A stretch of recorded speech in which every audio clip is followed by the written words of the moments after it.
Bienvenido al módulo de la partícula organizacional del Seminario de Introducción a la Teoría Molecular de las Organizaciones. Mi nombre es Sergi Morales y te voy a acompañar en esta interesante travesía hacia la comprensión, control y expansión de tus empresas.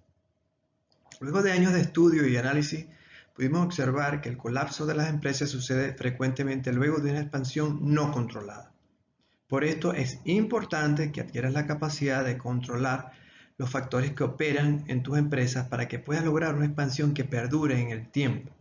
La falta de control en las empresas las hace muy vulnerables ante hechos inesperados y tenemos muchos ejemplos de eso.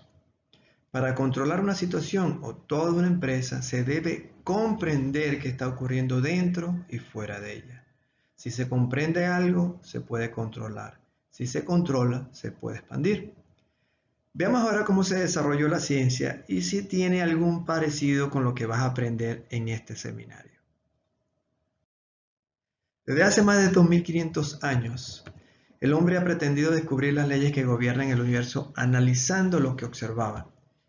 La física aristotélica concibió la existencia de fuerzas invisibles que influían sobre el movimiento y negaban el espacio vacío por la simple razón que supondría una velocidad infinita. Algo debe haber en el espacio que impide que flotes por el aire y que una pelota lanzada regrese a tierra. Cuando se comenzaron a desarrollar la ciencia, los científicos de entonces lo primero que hicieron fue identificar la partícula fundamental. Partícula, la parte más pequeña.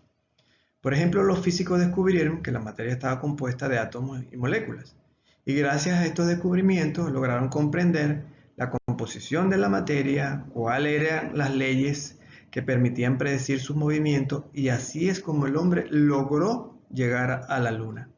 La química se desarrolló a partir de estudiar el comportamiento de las partículas en las diferentes sustancias y elementos. La biología logró los mayores avances al identificar su partícula básica, la célula. Ahora, si todo está compuesto de elementos que se mueven en un espacio, podemos observar que estos son circulares debido principalmente a que el entorno tiene fuerzas que actúan simultáneamente a su alrededor. Es por esto que la burbuja es circular, porque el agua presiona las partículas del aire por todos los lados al mismo tiempo. Veamos los objetos grandes como los planetas, las lunas, los soles. Parece que existe el mismo principio, un espacio y objetos circulares. Entonces podemos concluir que definitivamente el espacio vacío no está tan vacío. Esto llevó a los científicos a estudiar el espacio. Y así, Isaac Newton, un matemático inglés, descubrió las fuerzas presentes en el espacio aparentemente vacío y desarrolló leyes que todos conocemos que permitieron predecir el comportamiento de los objetos. Luego Faraday estudió el comportamiento de las partículas y sus interacciones y descubrió que ese entorno, el espacio supuestamente vacío, tenía leyes que hacían que las partículas se comportaran de diferentes maneras y demostró por primera vez en la ciencia la presencia de campos de fuerza. Estos gobernaban y hacían predecible el comportamiento de las partículas. Pudo demostrar las diferencias del comportamiento de las partículas fuera de un campo y el orden y lo predecible de las partículas cuando eran sometidos a un campo electromagnético. Luego Maxwell tomó las ideas de Faraday y desarrolló fórmulas matemáticas que explicaban y predecían el comportamiento de las partículas con una precisión impresionante. Describió cómo se comportaban en los campos y que las partículas se afectaban entre sí y al campo, y a su vez el campo afectaba el movimiento de las partículas. El estudio de los campos de fuerza nos ha permitido comprender y controlar los grandes avances en la ciencia porque los mismos principios se repiten una y otra vez en diferentes ámbitos. Einstein desarrolló su teoría también analizando matemáticamente el comportamiento de las partículas en los espacios. Por ejemplo, un haz de luz tiene unos elementos, partículas que se mueven muy rápidamente y generan un efecto óptico que es el destello de movimientos debido a la velocidad que tienen, algo así como 300.000 kilómetros por segundo. Estas partículas son electrones, así que todos ellos juntos en su movimiento generan un flujo que es lo que vemos como luz. Esto nos permite concluir que el universo físico todo está en constante movimiento. Estos flujos están en permanente expansión. Einstein no creía que el universo se estaba expandiendo y fue el astrónomo Hubble quien en 1929 demostró que el universo está en perpetuo movimiento y en expansión, por lo cual toda la existencia es un flujo en múltiples direcciones hacia la expansión.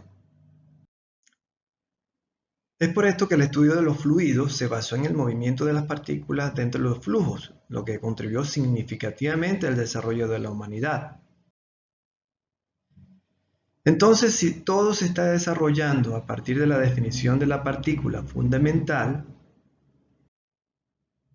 ¿cuál es la partícula que explica el fenómeno organizacional? ¿Cuáles son las partículas que están presentes en tu empresa? Esto es lo que vas a estudiar en este módulo.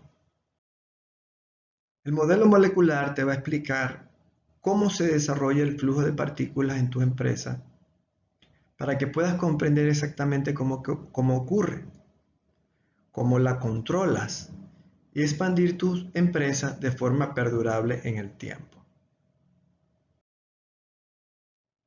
Vas a aprender los tipos de partículas,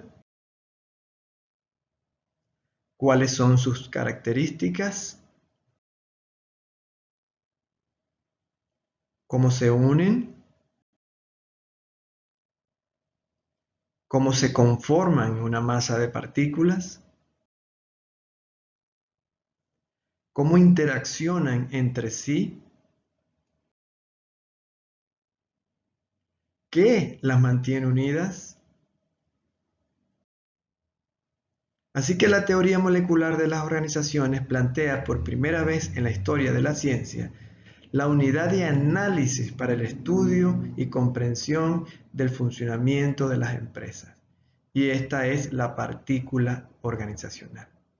Espero que descubras en tu empresa cuáles son las partículas que la conforman, le asignes importancia a entender sus implicaciones, porque fue así como comencé a comprender realmente cómo funcionan las empresas. Así que bienvenido al módulo La partícula organizacional.